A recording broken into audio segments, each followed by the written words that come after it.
귀한 찬양 감사합니다. 주님의 은혜가 족합니다.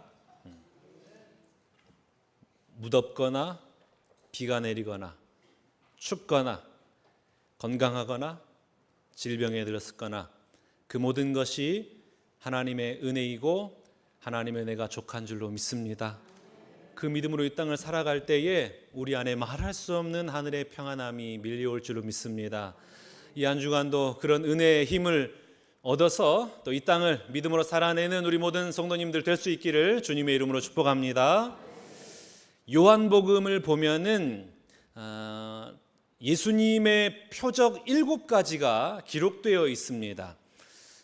첫 번째는 요한복음 2장의 가나 혼인잔치에서 물을 포도주로 바꾸신 표적, 두 번째는 왕의 신하 아들을 고치신 표적, 세 번째는 베데스다 연못가에 38년 된 병자를 고치신 표적, 네 번째는 오병이어로 5,000명을 먹이신 표적, 다섯 번째는 물 위를 걸으신 표적, 여섯 번째는 날 때부터 맹인된 사람의 눈을 뜨게 하신 표적, 그리고 오늘 요한복음 11장에서는 7번째 표적, 죽은 나사로를 다시 살리신 표적이 기록되어 있습니다. 자, 그런데 지난 6번의 표적과 오늘 우리가 접하는 이 마지막 7번째 표적은 좀 결이 다릅니다. 지금까지와는 전혀 다른 하나님이 오늘 이 7번째 표적을 통하여서 보여지게 되는데, 표적을 적극적으로 행하시는 하나님이 아니라 아무 일도 하지 않고 기다리시는 하나님, 침묵하시는 하나님을 만나게 돼요. 예수님은 나사로가 병들었다는 소식을 들으셨음에도 불구하고 즉시 달려가는 것이 아니라 계시는 곳에서 이틀을 더 머무십니다. 사랑하는 마르다와 마리아 그리고 나사로가 고통 속에 있을 때에 예수님은 지체하신 거예요. 우리 삶에도 이런 때가 있지 않습니까? 간절히 기도를 했는데 응답이 없고 하나님이 아무 일도 하시지 않는 것처럼 느껴질 그럴 때 있잖아요. 하나님, 내 형편 좀 나아지게 해주세요. 우리 아이 어긋난 길에서 빨리 데려오게 해주세요. 우리 가정 좀 회복시켜 주세요. 이 지긋지긋한 질병에서 하루빨리 고침받게 해주세요. 아무리 부르짖어도 내 삶은 조금도 달라지지 않은 그때, 그럴 때가 있잖아요. 그럴 때 여러분 어떻게 하세요? 처음에는 기다리다가도 침묵이 길어지면 대부분의 사람들은 하나님을 향하여 원망을 합니다. 하나님 살아계시는 거 맞습니까? 살아계시다면 내 고통에 관심이나 있는 건 맞으신가요? 원망한단 말이죠. 마치 하나님이 일하지 않으시는 것처럼 보일 그때에 우리는 어떻게 하냐 이 말이에요. 우리는 어떻게 해야 될까요?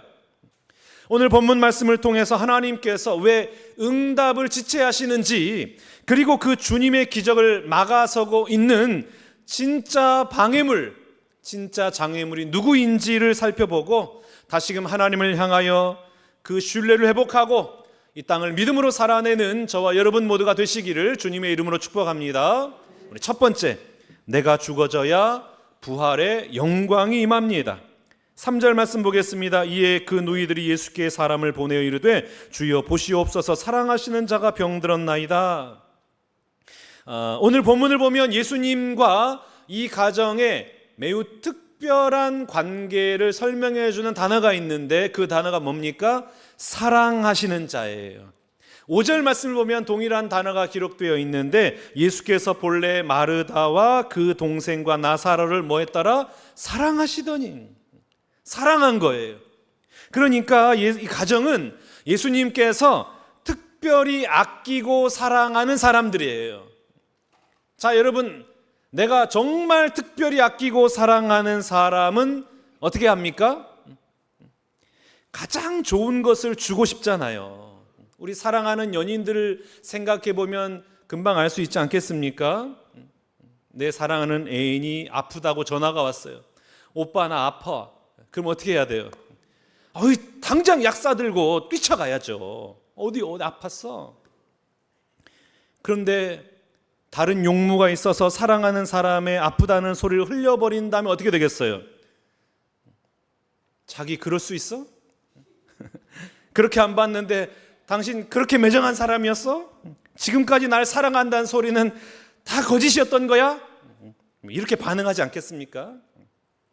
오늘 이 마르다와 마리아도 당연히 그렇게 생각했는데, 우리가 주님을 얼마나 사랑하는데, 주님이 우리를 얼마나 사랑하셨는데 사람을 보내서 사랑하시는 자가 병들었다라고만 연락하면 우리 주님이 모든 일을 제쳐놓고 지체 없이 달려오시겠지, 이런 기대가 있었어요. 그래서 사람을 보내가지고 예수님께 소식을 전했는데 예수님이 어떻게 반응하세요? 6절 말씀 보겠습니다. 나사로가 병들었다 함을 들으시고 그 계시던 곳에 이틀을 더 유하셨더라. 안 가시는 거예요. 들으셨어요. 알아요. 사랑하는 나사로가 죽어가고 있는 걸 알아요. 그런데 들은 척 만척 하는 거예요. 지금 시급을 다투어서 빨리 달려가도 모자랄 판에 다른 용무를 보고 계신 겁니다. 그러니 여러분, 얼마나 기가 막혀요. 얼마나 배신감을 느꼈겠어요. 아니, 주님 우리를 사랑하신다면서요. 사랑하시는 자라면서요. 그런데 어떻게 우리에게 이러실 수가 있어요? 우리가 그렇게 주님을 사랑하고 섬겼는데 왜 우리가 가장 필요한 때에 오시지 않으세요? 절규와 원망이 터져 나올 수밖에 없는 거 아니겠습니까? 자, 인간적으로 생각하면 예수님보다 더한 배신자가 없고 더 잔인한 사람 없는 겁니다. 급하게 뛰어오시다가 늦었으면 말도 안 해요. 소식을 들었는데 죽을 때까지 그냥 아무 일도 하지 않고 기다리는 거예요. 그 매정함을 보면서 막 혀를 찼을 거란 말이죠. 어떻게 사랑한다고 말씀하신 주님이 저럴 수가 있는가? 왜 그러셨을까요? 예수님께서 왜 그러셨습니까? 그 이유를 4절에 기록하고 있습니다. 예수께서 들으시고 이르시되 이 병은 죽을 병이 아니라 하나님의 영광을 위함이요 하나님의 아들이 이로 말미암아 영광을 받게 하려 함이라 하시더라. 아멘. 하나님의 영광을 위해서 기다렸다고 말씀하세요. 예수님이 나사로에게 주시려는 최고의 선물은 병에서 고침받는 치유가 아니라 뭡니까? 부활이에요. 부활. 여러분, 병이 낫는 것도 얼마나 큰 하나님의 영광입니까? 날 때부터 맹인된 사람이 눈을 떴어요. 하나님의 영광이죠. 38년 된 병자가 일어났어요. 얼마나 하나님의 영광이 나타내요. 그런데 오늘 나사로 사건에서는 예수님께서 보여주신 것이 뭡니까? 이전과는 비교할 수 없는 가장 큰 영광인데 죽은 자가 살아나는 부활의 영광인 거예요. 얼마나 대단한 영광입니까? 자, 그러면은 이 부활의 영광을 경험하려면 무엇이 전제돼야 됩니까? 죽어야 되죠. 죽어야 된다고. 안 죽으면 부활이 없어요. 죽지 않는 사람에겐 부활은 없는 겁니다. 나사로가 병든 상태에서 치료를 받았다면 치유의 은혜는 경험했지만 부활은 경험하지 못하는 거예요. 그래서 오늘 예수님께서 기다리시죠. 무엇을 위해서? 부활의 영광을 보여주시기 위해서 기다리신 거예요. 그러니까 여러분, 지금 나사로에게 있어서 최고의 선물은 뭡니까? 당장 질병에서 고침받는 것이 아니라 뭐예요? 죽는 거예요. 나사로가 죽는 게 예수님이 주신 최고의 선물입니다. 죽어야 영광스러운 부활을 맞이하는 겁니다. 그러면 여러분, 오늘 지금 이 나사로에게 임할 이 부활의 영광을 가장 가로막고 있는 인물이 누굽니까?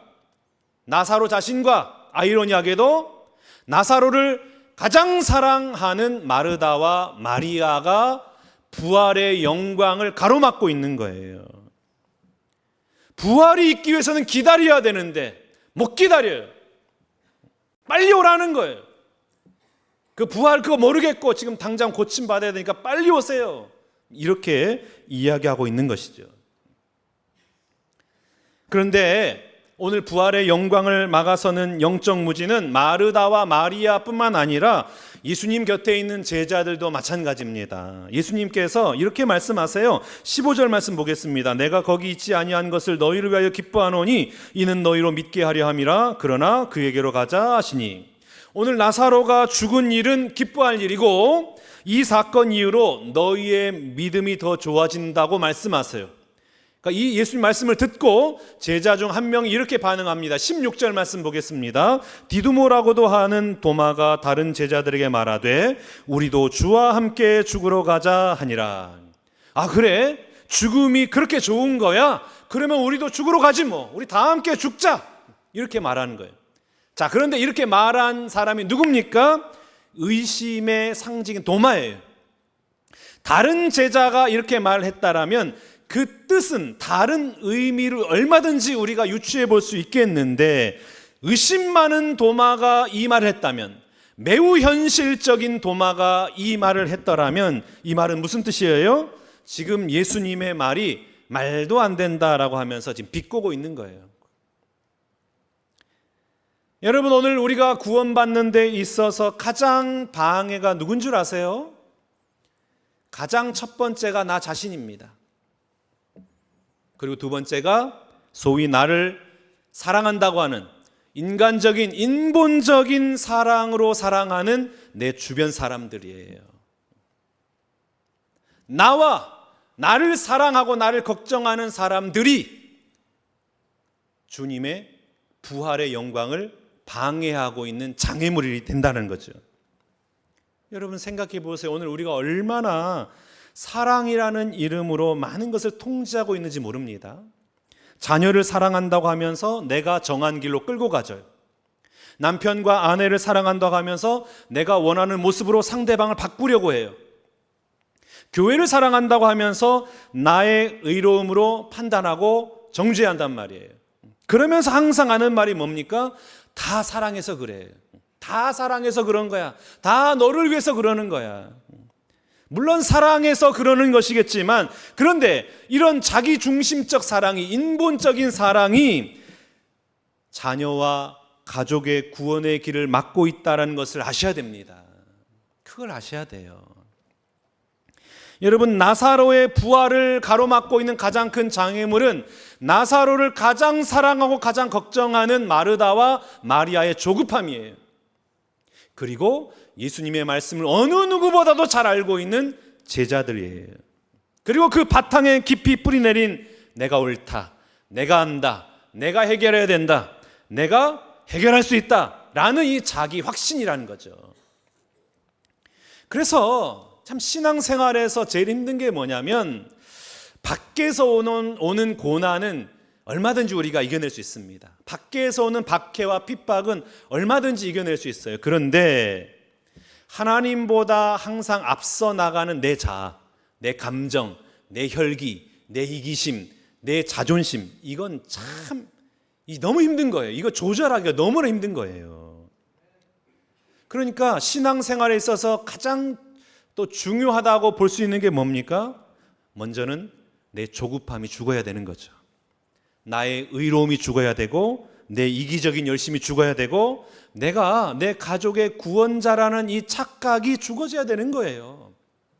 그래서 하나님께서 이렇게 말씀하십니다. 갈라디아서 2장 20절 말씀 우리 한 목소리로 같이 봉독합니다. 내가 그리스도와 함께 십자가에 못 박혔나니 그런즉 이제는 내가 사는 것이 아니요 오직 내 안에 그리스도께서 사시는 것이라. 아멘. 이게 부활의 유일한 원리입니다. 내가 죽어야 사는 거예요. 내가 죽어야 예수님이 사는 거예요. 그러니 여러분, 오늘 우리가 좀 기도를 바꿨으면 좋겠어요. 하나님 빨리 해결해 주세요가 아니라, 주님 제가 주님보다 앞서가지 않게 해주세요. 하나님 우리 아이 좀 변화시켜 주세요가 아니라, 주님 제 아이를 제 마음대로 주무르렀던 제 손부터 내려놓게 해주세요. 우리 남편 우리 아내 좀 바꿔주세요가 아니라, 주님 상대를 판단하고 바꾸려 했던 저의 이기적인 마음이 십자가에서 죽어지게 해주세요. 바뀌어야 돼요. 우리는 죽음을 죽도록 싫어하죠. 죽음만 찾아오면 그냥 죽음은 거부하고 싫어요. 잘 돼야 되죠. 하나님은 죽음을 우리에게 선물로 보내셨는데 우리는 그 죽음을 저주로 받아들여요. 주님, 저는 죽음이 필요 없습니다. 저는 죽음이 싫습니다. 주님, 저는 죽음과 같이 살 수 없습니다. 그런데 여러분, 오늘 내가 부활의 영광을 맛보기 원한다면 내가 먼저 죽어져야 되는 거예요. 내가 옳다는 생각, 내가 해결해야 된다는 조급함, 가족을 내 뜻대로 바꾸려는 집착, 그게 십자가에 못 박혀야 하는 것이죠. 오늘 하나님께서 우리에게 도전하는 것은 내가 하나님보다 앞서 달려가는 내 발걸음을 멈추고 내 손에 쥐고 있던 가족이라는 우상을 내려놓으라는 거예요. 그럴 때에 주님이 비로소 일하시고 내가 죽어지는 그곳에서 찬란한 부활의 꽃이 활짝 펼쳐지게 될 줄로 믿습니다. 두 번째, 아무 일도 일어나지 않을 때에도 하나님의 역사는 진행되고 있습니다. 15절 말씀을 다시 한번 보겠습니다. 내가 거기 있지 아니한 것을 너희를 위하여 기뻐하노니 이는 너희로 믿게 하려 함이라. 그러나 그에게로 가자 하시니라. 나사로의 부활 사건은 단순히 죽은 사람 한 명을 다시 살리는 차원의 사건이 아닙니다. 이 사건은 제자들에게 믿음을 가르치는 사건이었고 마르다와 마리아에게는 믿음이 무엇인지를 보여주는 사건이었고 오늘 이 말씀을 듣는 우리에게는 너희가 지금 무엇을 믿고 있느냐라고 묻고 있는 사건이에요. 여러분, 우리가 예배를 드리고 말씀을 들을 때마다 스스로에게 물어봐야 돼요. 그냥 주일 됐으니까 예배하러 나오고, 그리고 내가 직분을 맡았으니까 봉사위에서 나오고, 그런 차원에서 나오지 마시고 나의 믿음은 어디에 근거를 두고 있는가 한번 물어보셔야 돼요. 나는 지금 무엇을 믿고 있지? 이거 확인하지 않으면은 자칫 신앙생활이 하나의 익숙한 문화생활이 될 수 있어요. 이 문화생활로 돼버립니다. 주일이 되면 예배 나와서 찬송도 하고 기도도 하고 말씀도 듣고 성도들과 교제를 해요. 그러다 보니까 교회에 나오는 것이 마음이 편하고 믿는 사람들을 만나는 것이 그냥 좋아요. 그게 익숙해요. 그래가지고 교회 안 나오면 뭔가 좀 허전해. 내가 만나야 될 사람 못 만난 것 같고 내가 해야 될 일을 안 한 것 같아가지고 뭔가 허전한 거죠. 이런 차원에서만 우리의 신앙이 끝나버린다면은 이거 정말 심각한 거예요. 정말 어려운 일이 닥칠 때에 우리가 막 흔들리게 됩니다. 평안할 때는 내가 무엇을 믿고 있는지 잘 몰라요. 건강할 때는 내게 믿음이 있는 것 같아요. 자녀가 잘 되고 사업이 잘 되고 가정이 평안할 때는 하나님 살아계십니다. 이 고백 얼마든지 잘할 수 있단 말이에요. 그런데 내 힘으로 어떻게 해볼 수 없는 일을 만날 때 어때요? 병원에서 좋지 않는 진단을 받을 때에, 사랑하는 사람을 먼저 떠나보내야 할 때에, 내가 그렇게 기도했는데도 상황이 전혀 나아지지 않을 때에, 그때 비로소 내가 정말 그동안 무엇을 믿고 있었는가가 확인되는 거죠. 오늘 마르다와 마리아도 마찬가지였는데 예수님을 사랑했어요. 누구보다도 예수님을 사랑했어요. 예수님이 능력 있는 분이라는 걸 너무나 잘 알아요. 제자들은 어떻습니까? 제자들은 예수님의 기적을 직접 눈으로 보았어요. 예수님의 말씀을 옆에서 들었어요. 예수님과 동고동락했단 말이에요. 어느 누구보다도 잘 알아요. 그런데 막상 죽음이라는 현실이 이들의 눈앞에 오니까 이들 모두가 엉뚱한 생각을 하고 엉뚱한 말을 하죠. 왜요? 왜 그럴까요? 아는 것과 믿는 것은 다르기 때문입니다. 우리는 아는 것을 믿는 거라고 착각해요. 다 알아. 그 믿는 게 아니거든요. 그래서 예수님께서 오늘 본문에서 아주 특별한 표현을 사용하시는데 11절 말씀을 보겠습니다. 이 말씀을 하신 후에 또 이르시되 우리 친구 나사로가 잠들었도다. 그러나 내가 깨우러 가노라. 나사로가 죽었어요. 죽었는데 예수님 뭐라고 말씀하세요? 잠들었느니라 그래요. 잠들었대요. 예수님은 죽음을 잠이라고 표현하시죠. 왜 잠이라고 표현하십니까? 다시 깨울 것이기 때문에 잠이라고 표현하신 거예요. 죽음이 잠이면 부활은 뭐예요? 깨어나는 거거든요. 여러분 어젯밤에 잠들면서 혹시 오늘 내가 눈을 감으면 내일 아침에 다시 눈을 뜰 수 있을까? 이렇게 불안해하면서 잠을 드신 분 있습니까? 혹시 오늘 한번 잠들면 나 다시 못 일어나는 거 아니야? 막 불안해하면서 이건 오늘 자도 되는 거야? 그러면서 혹시 잠을 청하신 분 있습니까? 내일 아침에 도대체 어떻게 다시 일어날 수 있지? 내일 아침에 못 일어나면 나 어떻게 하지? 불안해가지고 자면 안 돼. 오늘은 자면 안 돼. 눈 뜨고 있어야 돼. 이렇게 긴 밤을 보내신 분 계십니까? 물론 우리 가운데는 잠이 안 와가지고 너무나 고통스러운 분도 계세요. 진짜 그 힘든 건데 그런 분들 가운데는 우리 주님께서 은혜 베푸셔서 평안한 잠이 임하시기를 주님의 이름으로 축복합니다. 그것 아니고서는 일반적으로는 피곤하면 빨리 자고 싶잖아요. 이렇게 눈꺼풀이 감기지? 자고 싶지 않아도 막 졸린단 말이에요. 그럼 빨리 자고 싶단 말이죠. 오늘은 일찍 자야겠다. 그리고 편안하게 눈을 감습니다. 왜 그렇게 해요? 내일 다시 깨어날 것이 너무나 자연스럽다고 믿기 때문이에요. 혹시 오늘 아침에 눈을 뜨면서 어떠셨어요? 어머나 세상에 내가 오늘 일어났네. 내가 어떻게 일어났지?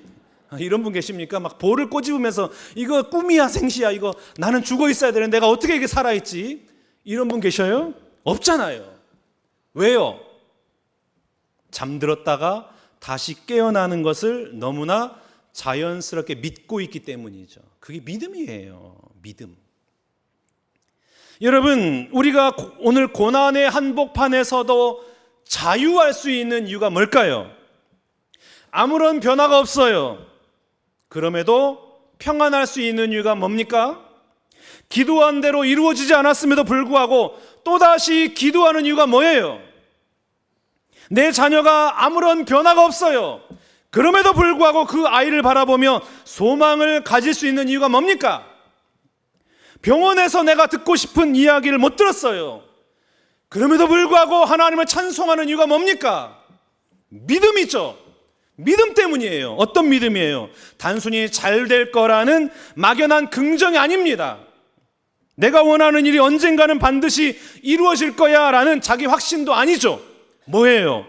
나를 사랑하신 하나님께서 나를 가장 좋은 길로 인도하고 계신다는 믿음입니다. 죽음을 잠으로 바꾸신 주님이 오늘 이 죽음과 같은 사건, 죽음과 같은 환경, 죽음과 같은 그 사람을 통하여서도 부활의 기적을 경험하게 하실 거라는 확고한 믿음이 있기 때문에 그래요. 그 믿음이 있으니까 평안함을 누리고 자유함을 누리는 거죠.